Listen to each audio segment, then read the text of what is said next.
10th plus 2 ஒவ்வொரு ஆண்டும் தொடர்ந்து மாநில அளவில் பல சாதனைகளை புரிந்து வரும் நாமக்கல் குறிஞ்சி கல்வி நிறுவனங்களில் CBSE பாடத்திட்டத்தில் சீனியர் செகண்டரி பள்ளியாக தரம் உயர்த்தப்பட்டு IIT நீட் தேர்வுகளுக்கு பல வெற்றியாளர்களை உருவாக்கிய ஆசிரியர்களை முழு நேர ஆசிரியர்களாக பணியமர்த்தப்பட்டு தினம்தோறும் வகுப்புகள் நடைபெறும். குறிஞ்சி education institution, Kavettipatti, Namakkal. Admission in progress. CBSE KG to 12. Contact 9025895176. Metric 6 to 12. Contact 9344567484. For online admission, log on to www.kurinjischoolnkl.in. Last time matter classification, chemical classification, physical classification இதை பற்றியெல்லாம் பார்த்துட்டு இருந்தோம். So now we have discussed atomic and molecular mass. How to find atomic and molecular mass? So what is atomic mass? Atomic mass அப்படிங்கிறது என்னென்னு பார்த்தீங்க அப்படின்னா, இப்போ ஆட்டம் அப்படிங்கிறது பார்த்தீங்கன்னா ரொம்ப ஸ்மால் பார்ட்டிகல்ஸ். ஆட்டம்ஸ் அப்படிங்கிறது பார்த்தீங்கன்னா வெரி ஸ்மால் பார்ட்டிகல்ஸ். ஸோ அதனுடைய சைஸ் அண்டு மாஸ் அப்படிங்கிறது ரொம்ப நம்ம மேனுவலாக பண்ண முடியாது. ஸோ அப்போ 10 பவர் அதனுடைய டயாமீட்டர் அப்படிங்கிறது பார்த்தீங்க அப்படின்னா ஆட்டம்ஸினுடைய அந்த டயாமீட்டர் 10⁻⁻10. ஆட்டம்ஸ்னோட டயாமீட்டர் பார்த்திங்கன்னா ஒரு எண்டுலேருந்து இன்னொரு எண்டுக்கு ஒரு ஆட்டம் இருக்குது அப்படின்னா அந்த ஆட்டம் ஒரு எண்டுலேருந்து இன்னொரு எண்டுக்கு டயாமீட்டர் பார்த்திங்கன்னா 10⁻⁻10 மீட்டர், அதாவது 1 ஆம்ஸ்ட்ராங் அப்படின்னு சொல்லுவோம். அதை வே பண்ணும்போது அதனுடைய அப்ராக்சிமேட் வெயிட் என்னென்னு பார்த்திங்கன்னா 10⁻⁻27 கிலோகிராம். 10⁻⁻27 கிலோகிராம். அப்போது ஒரு ஆட்டத்தினுடைய மாஸ் வந்து 10⁻⁻27 கிலோகிராம் அப்படிங்கும்போது நம்ம அதை என்ன பண்ண முடியாது, கால்குலேட் பண்ண முடியாது இல்லையா. அப்போ an atom of an element is so small particles that its mass cannot be determined even with the help of the most sensitive balance. எந்த ஒரு சென்சிட்டிவ் பேலன்ஸ்னாலையும் நம்ம என்ன பண்ண முடியாது அப்படின்னா நம்ம ஆட்டமுடைய மாஸை வந்து கால்குலேட் பண்ண முடியாது. ஃபார் எக்ஸாம்பிள் இன்டைரக்ட் மெத்தடில் ஹைட்ரஜனுடைய அட்டாமிக் மாஸ், அதாவது ஹைட்ரஜனுடைய அப்சல்யூட் மாஸ் எவ்வளோ அப்படின்னு பார்த்தீங்கன்னா 1.6736 1.6736 into 10⁻⁻24 கிராம் அப்படின்னு கால்குலேட் பண்ணி வச்சுருக்காங்க. அப்போ நம்ம இதை சாதாரண பேலன்ஸ்னால் கால்குலேட் பண்ண முடியுமா அப்படின்னு பார்த்தா முடியாது. எவ்வளோ வெயிட் பார்த்தீங்கன்னா 1.6736 into 10⁻⁻24 கிராம். ஸோ இதை நம்ம சாதாரண பேலன்ஸ்னாலேயோ எவ்வளோ பெரிய சென்சிட்டிவ் பேலன்ஸ்னாலேயோ கால்குலேட் பண்ண முடியாது. ஸோ அதனால் இது வந்து இன்கன்வீனியண்ட்டாக இருக்கும். இந்த கால்குலேஷன் அப்படிங்கிறது இன்கன்வீனியன்ட். அப்போ இந்த டிஃபிகல்ட்டிஸை நம்ம போக்குறதுக்காக அப்போ இந்த difficulties was overcome by expressing atomic masses as relative masses, அதாவது that is with respect to the mass of and atoms of standard substances. அப்போ ஒரு ஸ்டாண்டர்டு சப்ஸ்டன்ஸை வச்சுக்கிட்டு நம்ம இந்த ஆட்டம்னுடைய மாலிகுலர் அதாவது அட்டாமிக் மாஸை கால்குலேட் பண்ண முடியுமா ஒரு ஸ்டாண்டர்டாக ஒரு சப்ஸ்டன்ஸை வச்சுக்கிட்டு. இப்போ ஃபார் எக்ஸாம்பிள் பார்த்திங்க அப்படின்னா 1 டசன் அப்படின்னு சொல்கிறோம். 1 டசன் அப்படின்னா 12 பால்ஸ். 1 டசன் பால் அப்படின்னா 12 பால்ஸ். 1 டசன் ரோஸ் அப்படின்னா 12 ரோஸ். அந்த மாதிரி அப்போ 1 டசன்ங்கிறது ஒரு ஸ்டாண்டர்ட் வேல்யூ இல்லையா. ஸோ அந்த ஸ்டாண்டர்ட் வேல்யூ வச்சு நம்ம அட்டாமிக் மாஸ் கால்குலேட் பண்ண முடியுமா அப்படின்னு பார்த்தீங்க அப்படின்னு சொன்னால் அந்த ஸ்டாண்டர்ட் வேல்யூ அப்படிங்கிறது என்ன. இயர்லியராக பார்த்தீங்க அப்படின்னா அந்த ஸ்டாண்டர்ட் வேல்யூ கெமிஸ்ட் எல்லாம் பார்த்தீங்க அப்படின்னா earlier the chemist selected hydrogen atom as the standard substance because it is the lightest of all known atoms. So ஆரம்ப காலத்தில் பார்த்தீங்க அப்படின்னா கெமிஸ்ட் எல்லாம் வந்து பார்த்திங்கன்னா ஹைட்ரஜனை தான் ஸ்டாண்டர்ட் ஆட்டமாக வச்சுருந்தாங்க. அப்போ ஹைட்ரஜன் ஸ்டாண்டர்ட் ஆட்டம் அப்படின்னு நம்ம சொல்லும்போது பார்த்திங்கன்னா ரொம்ப வெரி லைட்டஸ்ட் ஆட்டம் வந்து பீரியாடிக் டேபிளே பார்த்திங்கன்னா லைட்டஸ்ட் ஆட்டம் அப்படின்னா ஹைட்ரஜன் தான். அப்போ ஹைட்ரஜனுடைய அட்டாமிக் மாஸ் எடுத்துக்கிட்டோம் அப்படின்னா atomic mass of an element is the number of times of an atoms of that is heavier than the atom of hydrogen. அப்போ அட்டாமிக் மாஸ் அப்படின்னு எடுத்துட்டிங்கன்னா atomic mass of an element is the number of times of an atom of that element is heavier than the atom of hydrogen. அப்போ நீங்கள் எந்த element எடுத்துக்கிட்டாலும் சரி, இப்போ for example oxygen எடுத்துங்க 16 கிராம். ஆக்சிஜனுடைய அட்டாமிக் மாஸ் அப்படிங்கிறது 16 கிராம். அப்போ ஹைட்ரஜனோட ஆக்சிஜனுடைய atomic மாஸை compare பண்ணும்போது 16 டைம்ஸ் ஹெவியர் தென் ஹைட்ரஜன். ஏன்னா ஹைட்ரஜனுடைய அட்டாமிக் மாஸ் நம்ம பீரியாடிக் டேபிளில் பார்த்துருந்துருப்பீங்க. ஹைட்ரஜனுடைய அட்டாமிக் மாஸ் வந்து பார்த்திங்கன்னா 1. அப்போ நம்ம அதை கிராம் ஸ்டாண்டர்டில் சொன்னோம் அப்படின்னா அட்டாமிக் மாஸ் ஹைட்ரஜனுக்கு 1 கிராம். அப்போ ஆக்சிஜனுக்கு வந்து 16 கிராம். அப்போ இந்த 16 கிராம் அப்படிங்கிறது ஹைட்ரஜனை காட்டிலும் 16 டைம்ஸ் அதிகமாக இருக்குது இல்லையா? ஸோ அதை தான் நம்ம இண்டிகேட் பண்ணுது. அப்போ ஹைட்ரஜனை ஸ்டாண்டர்டாக எடுத்துக்கும் போது ஆக்சிஜனுடைய அட்டாமிக் மாஸ் கன்சிடர் பண்ணணும்னா 16 கிராம். அப்போ ஆக்சிஜனுடைய அட்டாமிக் மாஸ் 16 கிராம் அப்படின்னா 16 கிராம் அப்படிங்கிறது 16 டைம்ஸ் ஹெவியர் தென் ஹைட்ரஜன். அப்போ நம்பர் ஆஃப் டைம்ஸ் அப்படின்னு நம்ம சொல்ல முடியுமா? ஃபார் எக்ஸாம்பிள் நம்ம சோடியம் எடுத்துக்கிட்டோம் அப்படின்னு வச்சுங்க. சோடியத்தினுடைய அட்டாமிக் மாஸ் 23. அப்போ ஹைட்ரஜனுடைய அட்டாமிக் மாஸ் 1. அப்போ 23 இஸ் ஒன்னோட கம்பேர் பண்ணும்போது 23 is 23 times heavier than hydrogen. அப்போ எந்த ஒரு எலமெண்ட் எடுத்துக்கிட்டாலும் ஹைட்ரஜனை காட்டிலும் many times number of times அதிகமாக இருக்குது. ஸோ அதை தான் ஸ்டாண்டர்டாக வச்சுட்டு இருந்தாங்க. பட் இது கொஞ்சம் ஃபெயிலியர் ஆகிடுச்சு. எதனால் அப்படின்னு சொன்னால் இது எல்லாத்துக்குமே கால்குலேட் பண்ணுற மாதிரி இல்லை. இந்த ஹைட்ரஜனை ஸ்டாண்டர்டாக வச்சுக்கிறது எல்லாத்துக்குமே கால்குலேட் பண்ணுற மாதிரி இல்லை. ஏன்னா ஹைட்ரஜன் அப்படிங்கிறது அன்ஸ்டேபிள் இல்லையா? ஸோ அதனால் அதை கால்குலேட் பண்ணுற மாதிரி இல்லை. ஹைட்ரஜன் அன்ஸ்டேபிளாக இருக்கிறதுனால இந்த ஸ்டாண்டர்ட் வேல்யூ கால்குலேட் பண்ண முடியாது. தென் நெக்ஸ்ட் சயின்டிஸ்ட் என்ன பண்ணாங்கன்னா, கெமிஸ்ட் ஆக்சிஜனை எடுத்துட்டாங்க. So later on oxygen is fixed as a standard because it is more reactive than hydrogen to form large number of molecules. அப்போ ஹைட்ரஜனை விட்டுட்டு இப்போ ஆக்சிஜன் எடுத்துக்கிறாங்க. கெமிஸ்ட்லாம் பார்த்தீங்கன்னா ஆக்சிஜன் எடுத்துக்கிறாங்க. அப்போ ஆக்சிஜனை ஸ்டாண்டர்ட் ஃபிக்ஸ் பண்ணும்போது அதனுடைய எதனால் ஃபிக்ஸ் பண்ணுறாங்க அப்படின்னா ஆக்சிஜன் அப்படிங்கிறது ஸ்டாண்டர்டாக இருக்கக்கூடியது தான். பட் மோர் ரியாக்டிவ், ஆக்சிஜன் அப்படிங்கிறது மோர் ரியாக்டிவ். அப்போ அதிகமான ரியாக்டிவிட்டி இருக்கிறதுனால நிறைய எலிமெண்ட்ஸோட கம்பைன் ஆகி காம்பவுண்ட்ஸை தருது. அப்போ அதை ஸ்டாண்டர்டாக வச்சுக்கலாம் அப்படின்னு சொல்லிட்டு அதையும் ட்ரை பண்ணாங்க சயின்டிஸ்ட்டு. இப்போ அதுவும் ஃபெயிலியர் ஆச்சு. நெக்ஸ்ட் பார்த்தீங்க அப்படின்னா international union of pure and applied chemistry. அப்போ இன்டர்நேஷ்னல் யூனியன் என்ன பண்ணுச்சு அப்படின்னா international union of pure and applied chemistry அப்படிங்கிறது தான் IUPAC system. IUPAC system, international union of pure and applied chemistry அப்படின்னு சொல்லுவோம். Applied and pure chemistry, international union of pure and applied chemistry அப்படின்னு சொல்லுவோம். இதை தான் IUPAC சிஸ்டம் அப்படின்னு நம்ம சொல்கிறோம். ஸோ அப்போ இந்த இன்டர்நேஷ்னல் யூனியன் என்ன பண்ணுச்சு அப்படின்னா கார்பனை ஸ்டாண்டர்டாக வச்சுக்கிட்டாங்க. கார்பனை ஸ்டாண்டர்டாக வச்சு அட்டாமிக் மார்க்ஸை டிஸ்கஸ் பண்ணலாம், கால்குலேட் பண்ணலாம் அப்படின்னு டிசைன் பண்ணாங்க. அப்போ அட்டாமிக் மாஸ் கார்பனுடைய அட்டாமிக் மாஸை நம்ம எடுத்துக்கும் போது ஸோ அதை எப்படி சொல்கிறாங்க அப்படின்னு பார்த்தா கார்பனுடைய அட்டாமிக் மாஸை ஸ்டாண்டர்டாக எடுத்துக்கிறாங்க. பிகாஸ் கார்பன் அப்படிங்கிறது ஸ்டேபிள் ஐசோடோப். கார்பன் 12 அப்படிங்கிறது ஸ்டேபிள் ஐசோடோப். அப்போ 1961 international union of chemist selected a new units for expressing the atomic masses. They accepted the isotopes of the mass number 12.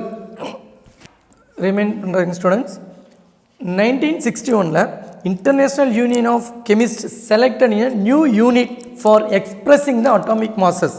They accepted the isotopes of carbon with mass number 12 as a standard for comparing the atomic mass and molecular mass of the elements and compounds.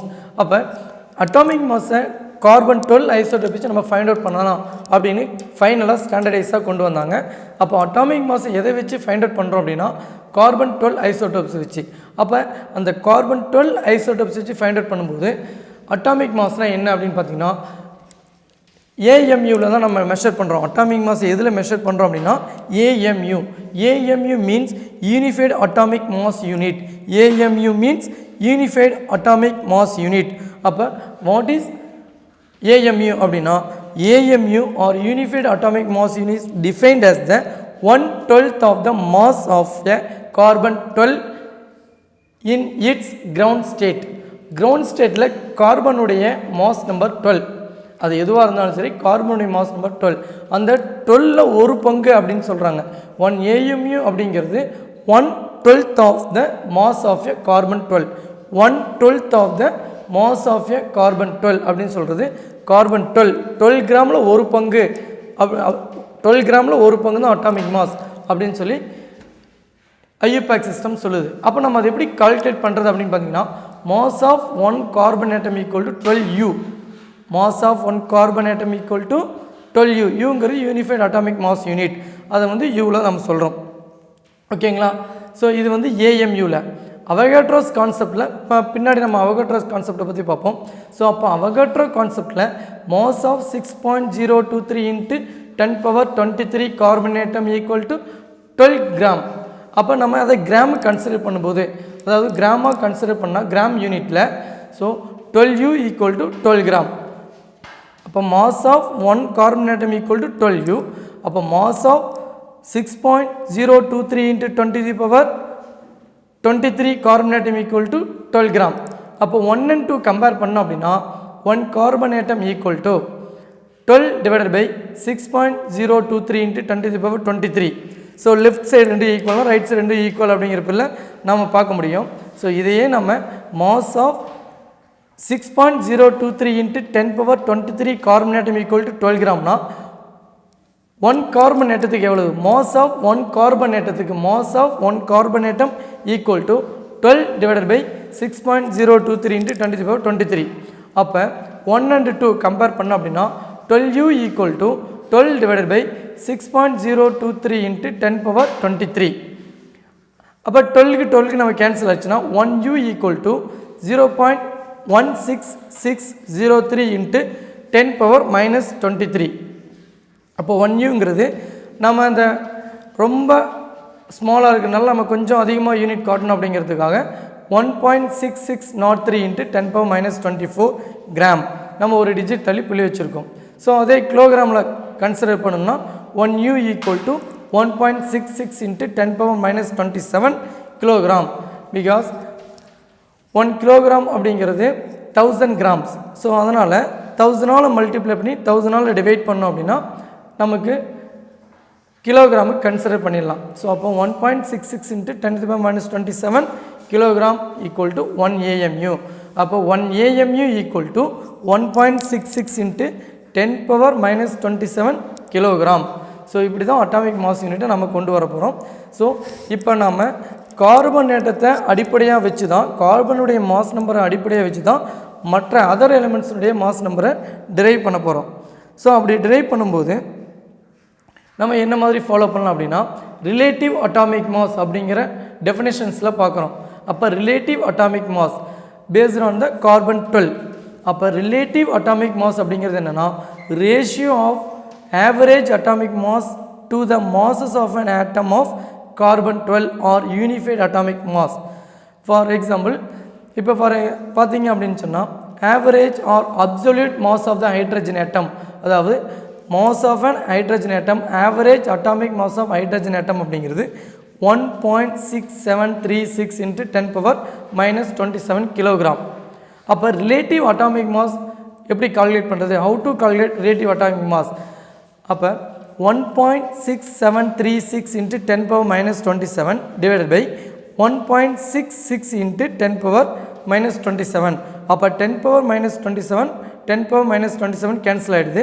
So 1.6736 divided by 1.66 நம்ம divide பண்ணோம் அப்படின்னா 1.0078 R 1.008U. So இந்த மாதிரி நம்ம calculate பண்ணலாம். For example இதுவே oxygen இந்த மாதிரி கால்குலேட் பண்ண நமக்கு வந்து இப்போ ஆக்சிஜன் ஆகட்டும், சோடியம் ஆகட்டும், எந்த ஒரு எலமெண்ட் ஆகட்டும் அதனுடைய ஆவரேஜ் அட்டாமிக் மாஸ் நமக்கு தெரிஞ்சதுன்னா, ஆவரேஜ் அட்டாமிக் மாஸ் நமக்கு தெரிஞ்சதுன்னா அதை யூனிஃபைடு அட்டாமிக் மாஸால் டிவைட் பண்ண முடியும். யூனிஃபைடு அட்டாமிக் மாஸ் வேல்யூ எவ்வளவு? 1.66 இன்ட்டு 10^-27 கிலோகிராம். அப்போ அதால் டிவைட் பண்ணும்போது நமக்கு ரிலேட்டிவ் அட்டாமிக் மாஸ் நமக்கு கிடைக்கும். ஸோ இந்த மாதிரி அட்டாமிக் மாஸினுடைய, அதாவது எலமெண்ட்ஸுடைய அட்டாமிக் மாஸை ஃபைண்ட் அவுட் பண்ணலாம். ஃபர்தராக உங்களுக்கு வேறு எக்ஸாம்பிள்ஸ் இந்த டாபிக் முடிஞ்சோடனே எக்ஸாம்பிள்ஸ்லாம் நம்ம பார்ப்போம். Next isotopes. Most of the elements in the presence of isotopes, most of the element consist of a isotopes. அப்போ ஐசோடோப்ஸ்னா என்ன? What is isotopes? Isotopes means same atomic number, different mass number. Isotopes means same atomic number, different mass number. நம்ம lower கிளாஸில் படிச்சிருப்போம் இல்லையா? அப்போ same atomic number, different mass number. Isotopes அப்படின்னா elements having same atomic number but different mass number அப்படிங்கிறது தான் நமக்கு isotopes. அப்போ இந்த elements most of the elements consist of isotopes. அப்போ டிஃப்ரெண்ட் மாஸ் நம்பர் இருக்குது. அதுக்கெல்லாம் நம்ம மாஸ் நம்பரை எப்படி சார் ஃபைண்ட் அவுட் பண்ணுறது அப்படின்னு பார்த்தீங்க அப்படின்னா, இப்போ நான் ஒரு எக்ஸாம்பிள்ஸ் இங்கே கொடுத்துருக்கேன். கார்பனுடைய ஐசோடோப்ஸ் கொடுத்துருக்கேன். அப்போ கார்பன் 12, கார்பன் 13, கார்பன் 14. அப்போ கார்பன் எக்ஸிஸ்டன்ஸ் ஐசோடோப்ஸ் ஃபார்ம். அது என்னென்ன மாஸ் நம்பரில் நமக்கு அப்பியர் ஆகுது அப்படின்னு பார்த்தீங்கன்னா கார்பன் 12, கார்பன் 13, கார்பன் 14. அப்போ நம்ம இந்த ஐசோடோப்ஸுக்கெல்லாம் காமனாக ஒரு மாஸ் நம்பர் இருக்கணும் இல்லையா? இப்போ கார்பன் 12, கார்பன் 13, கார்பன் 14. அப்போ ஸ்டாண்டர்டாக நான் கார்பனுக்கு எந்த மாஸ் நம்பரை எடுத்துக்கிறது அப்படிங்கிற ஒரு டவுட் வரும் இல்லையா? ஸோ அதை நம்ம எப்படி ஃபைண்ட் அவுட் பண்ணுறதுனா ஆவரேஜ் அட்டாமிக் மாஸ் எப்படி ஃபைண்ட் அவுட் பண்ணுறோம்? ஆவரேஜ் அட்டாமிக் மாஸை எப்படி ஃபைண்ட் அவுட் பண்ணுறோன்னா, நமக்கு நேச்சுரலாக சோர்ஸ் என்ன, அதனுடைய சோர்ஸ் பர்சன்டேஜ் எவ்வளவு கிடைக்குது அட்மாஸ்பியரில் அப்படிங்கிறத நம்ம ஃபைண்ட் அவுட் பண்ணுறோம். அப்போ carbon 12 isotopes percentage of naturally occurring அப்படின்னு பார்த்தீங்கன்னா 98.882% வந்து கார்பன் 12 நமக்கு இருக்குது நேச்சுரலாக. பர்சன்டேஜ் எவ்வளோ பர்சன்டேஜ் வந்து நமக்கு நேச்சுரலாக கிடைக்குது. நெக்ஸ்ட் கார்பன் 13 அப்படின்னு பார்த்தீங்கன்னா 1.108% தான் கார்பன் 13 நமக்கு கிடைக்குது. கார்பன் 14 அப்படின்னு பார்த்தீங்கன்னா வெரி வெரி ஸ்மால், அதாவது ரொம்ப ஸ்மால் அமௌண்ட் தான் நமக்கு கிடைக்குது, 2 × 10⁻⁻10. அப்போ இதுதான் percentage of carbon in naturally occurring அப்படின்னு நம்ம சொல்கிறோம். ஸோ இதனுடைய atomic mass 12. Carbon 12 atomic mass வந்து பார்த்திங்கன்னா 12 relative atomic mass. Then carbon 13 relative atomic mass அப்படின்னு பார்த்தீங்கன்னா 13.00335. Carbon 14 atomic mass 14.00375. அப்போ ஆவரேஜ் அட்டாமிக் மாஸை இந்த ஐசோடோப்ஸ்லேருந்து எப்படி ஃபைண்ட் அவுட் பண்ணுறது அப்படின்னு பார்த்தீங்கன்னா, number of percentage of occurring naturally, percentage of occurring as naturally or percentage of isotopes into atomic mass into relative atomic mass or atomic mass plus 1 point. இங்கே வந்து பார்த்தீங்கன்னா நமக்கு carbon 12 வந்து பார்த்தீங்கன்னா 98.882 இருக்குது. அப்போ 98.882 இன்ட்டு அட்டாமிக் மாஸ் பார்த்தீங்கன்னா 12. Next வந்து பார்த்தீங்கன்னா ப்ளஸ் பண்ணிக்கணும் அதர் ஐசோடோப்ஸ். நெக்ஸ்ட் ஐசோடோப்ஸ் என்ன பண்ணணும், எவ்வளோ நேச்சுரலாக கிடைக்கிது, percentage of isotopes into relative atomic mass, percentage of isotopes into relative atomic mass. அப்போ 1.108 இன்ட்டு 13.00335. நெக்ஸ்ட் வந்து பார்த்தீங்கன்னா carbon 14 plus percentage of carbon 14 2 into 10⁻⁻10 into relative atomic mass of carbon 14. இப்போ 14.0037. அப்போ இது எல்லாத்தையும் ஆட் பண்ணுறோம். என்னென்னு பாருங்கள், percentage of isotopes into relative atomic mass. அப்போ percentage of isotopes n times into relative atomic mass of n value அப்படின்னு சொல்லி நம்ம கால்குலேட் பண்ணலாமா. அப்போ 98.882 into 12 plus 1.108 into 13.00335 plus 2 into 10⁻⁻10 into 14.0037 divide by 100. அப்போ ஓவரால் ஆவரேஜ் அட்டாமிக் மாஸ் எவ்வளோன்னு பார்த்தீங்கன்னா 12.00 U. சரிங்களா. ஸோ அதே மாதிரி அதர் எக்ஸாம்பிள் பார்த்தீங்கன்னா chlorine. Chlorine also have isotopes. Chlorine 37 and chlorine 35. அப்போ chlorine 37 23% நேச்சுரலாக கிடைக்குது, chlorine 35 77% நேச்சுரலாக கிடைக்குது. அப்போ ஆவரேஜ் அட்டாமிக் மாஸ் எப்படி கால்குலேட் பண்ணலாம், so percentage occurring or percentage of isotopes into mass number. அப்போ 37 இன்ட்டு 23 ப்ளஸ் 77 இன்ட்டு 35. அப்போ குளோரின் 35 ஐசோடோப்ஸ் பார்த்தீங்கன்னா 77% நம்ம நேச்சுரலாக கிடைக்குது. அதனால் 77 இன்ட்டு 35 ஓவராலாக பார்த்தீங்கன்னா டிவைட் பை 100ன்னு போடும்போது 35.46 U. ஸோ அட்டாமிக் மாஸை இந்த மாதிரி நம்ம கால்குலேட் பண்ணலாம் பேஸ்ட் ஆன் த கார்பன் 12 ஐசோடோப்ஸை வச்சு. ஸோ கார்பன் 12 ஐசோடோப்ஸ் வச்சு அட்டாமிக் மாஸ் எப்படி ஃபைண்ட் அவுட் பண்ணுறது அப்படிங்கிறத நம்ம பார்த்தோம். Then molecular mass. Molecular mass, how to calculate molecular mass. அப்போ மாலிகுலார் மாஸை எப்படி கால்குலேட் பண்ணுறது அப்படின்னு பார்த்தீங்கன்னா இது சிம்பிள் தான். நீங்கள் லோவர் கிளாஸ்லேயே மாலிகுலார் மாஸை கால்குலேட் பண்ணிட்டு வந்திருக்கீங்க. ஸோ இங்கே ஜஸ்ட் டெஃபினேஷன் தான் மாறப்போகுது. So what is molecular mass? Molecular mass is defined as the relative molecular mass is defined as the ratio of mass of molecule to the unified atomic mass unit. அப்போ unified atomic mass unit நம்ம already calculate பண்ணோம் இல்லையா, அதிலிருந்து எடுக்கக்கூடிய ratio தான் molecular mass அப்படின்னு நம்ம சொல்கிறோம். சிம்பிளாக சொல்லப்போனால் the relative molecular mass of any compound can be calculated by adding the relative atomic masses of its constituents. Constituent means அதில் இருக்கக்கூடிய ஆட்டம், அதில் இருக்கக்கூடிய சிங்கிள் ஆட்டத்தெல்லாம் அதனுடைய அட்டாமிக் மாஸெல்லாம் ஆட் பண்ணோம் அப்படின்னா மாலிகுலர் மாஸ் கிடைக்கணும். இன்னும் சிம்பிளாக சொல்லணும்னா molecular mass is defined as the sum of the atomic masses of the individual element. Sum of the atomic masses of the individual element. Molecular mass அப்படிங்கிறது நம்ம ரெண்டு விதமாக சொல்லிட்டு வந்துட்டுருக்கோம். ஒன்று, the relative molecular mass of any compound can be calculated by adding the relative atomic mass of its constituents atoms. இல்லைனா சிம்பிளாக சொல்லணும் அப்படின்னு பார்த்தீங்க அப்படின்னா molecular mass is the sum of the atomic masses of the individual element. இப்போ for example sodium chloride அப்படின்னு வச்சுங்களேன், சோடியத்தினுடைய அட்டாமிக் மாஸையும் குளோரினுடைய அட்டாமிக் மாஸை ஆட் பண்ணோம்னா மாலிகுலர் மாஸ் கிடைச்சிடும். இதை நீங்கள் லோயர் கிளாஸ்லேயே படிச்சுட்டு வந்திருப்பீங்க. நெக்ஸ்ட் இது கால்குலேஷனில் பார்ப்போம். திரும்ப ரிமைன் பண்ணுறேன், டெஃபினேஷன்ஸ்லாம் ரிமைன் பண்ணுறேன் தம்பி. இப்போ அட்டாமிக் மாஸ் அப்படின்னா கார்பன் 12 பேஸ் பண்ணி சொல்கிறோம். Atomic relative atomic mass or unified atomic mass is defined as the 1/12 of the mass of carbon 12 in its ground state. ஸோ இது வந்து அட்டாமிக் மாஸ். கார்பன் 12 ஐசோடோப்ஸில் 12 கிராமில் ஒரு பங்கு அப்படின்னு சொல்கிறாங்க. நெக்ஸ்ட் ரிலேட்டிவ் அட்டாமிக் மாஸ் அப்படிங்கிறது average mass of atom divided by unified atomic mass. Average mass of atom or கிடைச்சிது அப்படின்னா யூனிஃபைடு அட்டாமிக் மாஸால் டிவைட் பண்ணோம்னா ரிலேட்டிவ் அட்டாமிக் மாஸ் நமக்கு கிடைக்கும். நெக்ஸ்ட்டு ஐசோடோப்ஸுக்கு அட்டாமிக் மாஸை எப்படி ஃபைண்ட் அவுட் பண்ணுறது அப்படிங்கிறதையும் நம்ம பார்த்தோம்.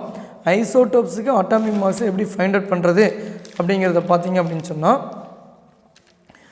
இண்டிவிஜுவல் அது நேச்சுரலாக கிடைக்கக்கூடிய பர்சன்டேஜ், எவ்வளோ பர்சன்டேஜ் நேச்சுரலாக கிடைக்குது அந்த ஆட்டத்தினுடைய அட்டாமிக் மாஸ் மல்டிப்ளை பண்ணி ஒவ்வொரு ஐசோடோப்ஸினுடைய atomic mass into percentage of occurring அப்படின்னு சொல்லி அது எல்லாத்தையும் ஆட் பண்ணி டிவைட் பை 100 போட்டோம்னா ஆவரேஜ் அட்டாமிக் மாஸ் கிடைக்கும். தென் மாலிகுலர் மாஸ். மாலிகுலர் மாஸ் அப்படிங்கிறது defined as the relative molecular mass of any compound can be calculated by adding the relative atomic mass of its constituent atoms. So சிம்பிளாக சொல்ல போனால் individual ஆட்டத்தினுடைய atomic mass எல்லாம் add பண்ணோம் அப்படின்னா molecular mass கிடைக்கும். அதை தான் ரிலேட்டிவ் மாலிகுலர் மாஸ்ன்னு சொல்கிறோம்.